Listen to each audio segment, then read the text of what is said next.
10 ग्रंथ का स्वाध्याय चल रहा है। उन्होंने कहा तप और तपस्या। अंकित भैया ग्वालियर क्या कह रहे हैं आचार्य भगवान? तप और तपस्या। हम तप को महत्वपूर्ण देते हैं। किसको महत्वपूर्ण देते हैं? तप को, तपस्या को। लेकिन जो तप और तपस्या को कर रहा है उसका अपमान कर देते हैं। जबकि तप और तपस्या के साथ साथ जो उसको करने वाला है उसका भी बहुत बड़ा सम्मान बहुमान होना चाहिए। इसलिए आप देखिए 10 लक्षण पर्व के बाद अपन क्या करते हैं? तपस्वियों का सम्मान करते हैं। क्यों करते हैं? नवीन भैया इटावा कि भाई उसने इतनी बड़ी तपस्या की है, 10 दिन एकासन, उपवास, नीरस, घर छोड़कर, परिवार छोड़कर, सब कुछ त्याग करके यहाँ पर आया है। इसका मतलब ये है उसने अपनी इंद्रियों को बहुत बड़ा कंट्रोल किया है। आज उसका सम्मान करेंगे, उसका बहुमान करेंगे तो हमारे जैन दर्शन की प्रभावना ही बढ़ेगी। तो उसी विषय को, तप और तपस्या के विषय पर बहुत अच्छी तरीके से आचार्य कुंद देव स्वामी महाराज हमें समझा बता रहे हैं। तप से अधिक में सम्यक तप में भक्ति करना। तपस्या तो हर कोई करता है, लेकिन सम्यक तपस्या जरूर करना चाहिए, सच्ची तपस्या। अगर पदमचंद जी जैन ग्वालियर किसी बात से गुस्सा हो जाएं, किसी से, घर परिवार से, 2 दिन 3 दिन तक बोले नहीं, तो क्या वो तपस्या में आएगी? 3-4 दिन तक भोजन ना करें, भूखे रहें, तो क्या वो तपस्या में आएगी? तपस्या तो कहलाएगी, लेकिन अकाम निजरा होगी। कौन सी निजरा होगी? कोई काम की नहीं। जैसे आप घर में पढ़ने लग जाओ और अपनी पढ़ाई कर करके आप ये कहो कि मैं 10वीं पास हो गया, मैं 8th पढ़ लिया, मैं 5 पढ़ लिया, मैं कॉलेज पढ़ लिया। जब तक कॉलेज की डिग्री नहीं होगी, जब तक आपकी सारी पढ़ाई क्या हो जाएगी?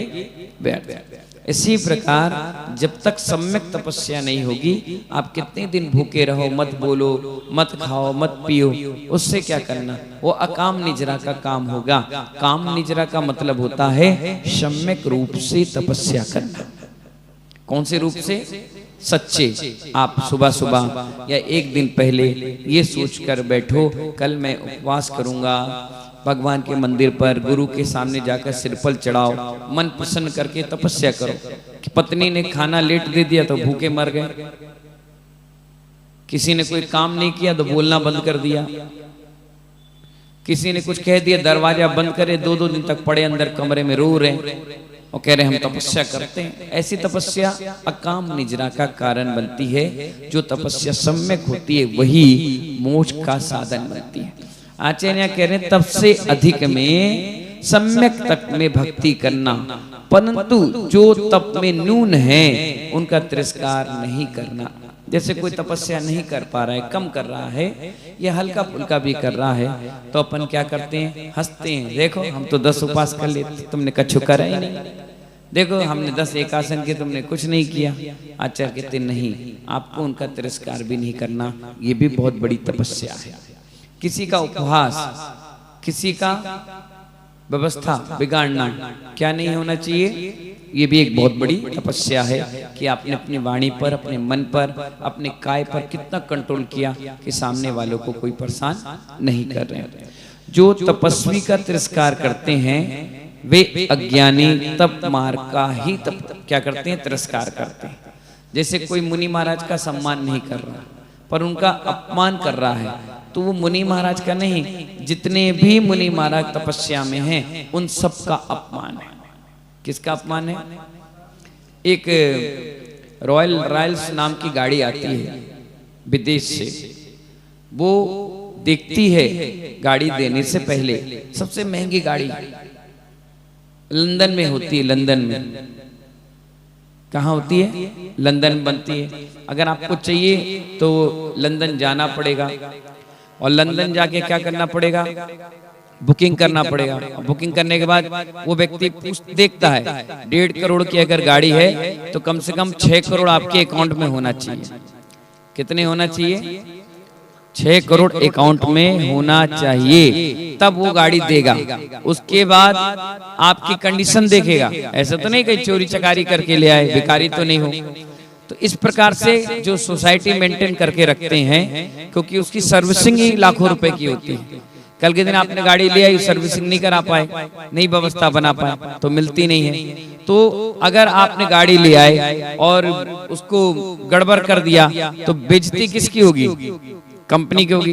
तो ऐसे ही इस संयम के मार्ग पर चाहे कोई भी हो, कैसे ही हो, कितनी बड़ी तपस्या कर रहा हो, घर परिवार छोड़कर हो या कैसे भी हो, अगर आपने एक की बुराई की मतलब सबकी बुराई है।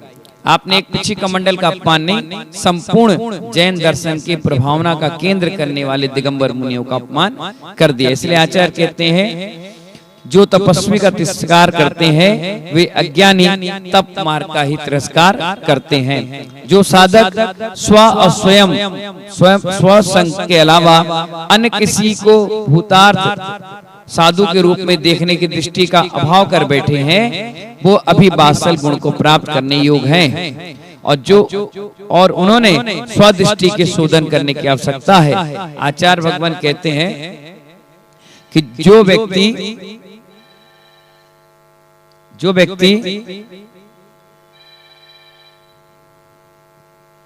दूसरे साधु को, किसको?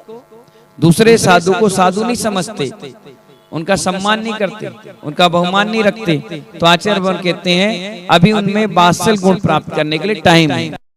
ऐसे ही कोई बच्चा कम नंबर लाया तो माँ कहती कोई बात नहीं, कोई बात नहीं, अगली बार कर लेना, अगली बार। ये थोड़ी ना मारती पीटती डफर बना के घर में भेज देती, नहीं, फिर से पढ़ाते हैं, फिर से लिखाते हैं, अच्छी उम्मीदों के साथ उसको बढ़ाते हैं। ऐसी जो अभी साधना नहीं कर पा रहा है तो उसको साधना के बारे में पढ़ाइए, बताइए, उसका प्रशंसा कीजिए, उसका उत्साहवर्धन करिए कि आपने घर छोड़ा, आपने त्याग किया, आपने ब्रह्मचर्य पाला, आपने मकान छोड़ दिया, परिवार छोड़ दिया, अब आप तपस्या की ओर बढ़ रहे हैं, कितना बढ़िया काम करें, उत्साहवर्धन करें। आचार्य कहते हैं हीन के प्रति उत्साह भर दें तो भी वह अच्छी साधना में लीन हो सकता है। उत्साह भाव हमेशा उसका क्या करना चाहिए? बढ़ाना चाहिए।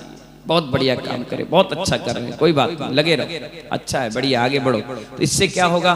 उसको दीक्षा लेने के बाद पश्चाताप नहीं होगा, उसको साधना करने में पश्चाताप नहीं होगा, उसको अच्छा लगेगा कोई व्यक्ति ऐसा है जो हमारी पीठ थपथपाकर हमारा उत्साहवर्धन कर रहा है। आचार्य कहते हैं युद्ध भूमि में जब योद्धाओं को सेनापति वीर रस का भाषण करता है तो उसको सुनते ही सुबटो योद्धाओं की भुजाएं फड़कने लगती हैं और रण और गण में प्रवेश का संग्राम करने लग जाते हैं। आप देखना कई बार युद्ध होता है तो उसका जो सेनापति होता है वो घोड़े से जाता है और सारे सिपाहियों को कहता है अपने हिसाब से वीर भाषण से कि योद्धा मर जाना, मिट जाना, लेकिन सामने वाले पर कब्जा करना, ये करना, वो करना। तो उसको सुन करके सैनिक जो लूज भी रहता है, ऐसे ही रहता है, बच्चा भी रहता है, महिलाएं भी रहती हैं, वो भी रण में कूद पड़ती हैं और क्या करती हैं? चाहे हार जाएं लेकिन लड़ती हैं। क्या करती हैं? लड़ती हैं अपने देश के लिए, अपने जमीन के लिए, अपनी इज्जत के लिए लड़ते हैं। तो वीर रस के कारण क्या हो जाता है? योद्धा में भी जोश आ जाता है। बच्चा भी होता है ना, आप देखना छोटे छोटे बच्चे भी होते हैं, वो भी पिताजी से कहते हैं पिताजी मैं भी रण में जाऊंगा। पिताजी बच्चा है तू, बोले तो क्या हुआ? वीर गति को प्राप्त हो जाऊंगा। तो पिताजी कहते हैं, माँ से कहते हैं क्या करना है? माँ कहते भेजो। तो माँ के कहने से भेज देते हैं, वो भी जोश में आ जाता है, भले ही मर जाए लेकिन दो चार को दबोच देता है। तो इसीलिए आचार्य से बता रहे हैं कि योद्धाओं की भुजाएं फड़फड़ाने लगती हैं और रण और गण में प्रवेश कर संग्राम करने वो लग जाते हैं। शक्ति तो योद्धाओं की ही कार्य कर रही है, पर वो भूल रहे थे कि निज शक्ति को, निज के वीरत्व को उसे सेनापति ने वीरत्वपूर्ण भाषण से जागृत कराने का निमित्त मात्र प्रकट कर दिया। शक्ति तो उनके अंदर थी, लड़ भी वही रहे, सब कुछ वही कर रहे हैं, लेकिन जो सेनापति था उसने अपने भाषण से उनके अंदर वीर भर दिया, वीर गुण उपचा दिया, इसलिए लड़ने के लिए उतारू हो गए। इसी प्रकार अनादि अविद्या के वश साधक जहां अपनी सम्यक चर्या को भूल चुके हैं वहां श्रेष्ठ आचार्य गणों के आगम विहित सम्यक व्यक्ति के प्रति शिष्यों के अंदर आदर भाव उत्साह भर देना चाहिए। मृदुलाचार से निकालकर वीर्याचार में स्थापित कर देना चाहिए। कोई भटक गया है, नहीं कर पा रहा है, शिथिलाचार उसके अंदर आ गया, प्रमादचर्या कर रहा है, तो ऐसा नहीं उसको डांट फटकार करके पीछे कमरे रख दिया, घर भगा दिया। नहीं, बड़ी मुश्किल से मुनि दीक्षा ली, बड़ी मुश्किल से तपस्या कर रहा है, बड़ी इत्मीनान के साथ उसको समझाना चाहिए। स्वाध्याय के माध्यम से, कहानी के माध्यम से, किसी संबोधन से संबोधन करते करते धीरे धीरे उसी लाइन पर लाना चाहिए, उत्साह भरना चाहिए और उसको आराम से पुचकार कर अपने मोक्ष मार्ग पर बढ़ाना चाहिए। इसलिए आचार्य कह रहे हैं तप से तपस्या और तपस्या से आत्म गुणों को बढ़ाने का नाम ही ये जिन आगम है, जिन ग्रंथ है, निर्ग्रंथ धर्म है, वीतरागी धर्म है, इन्हीं मंगल भावनाओं के साथ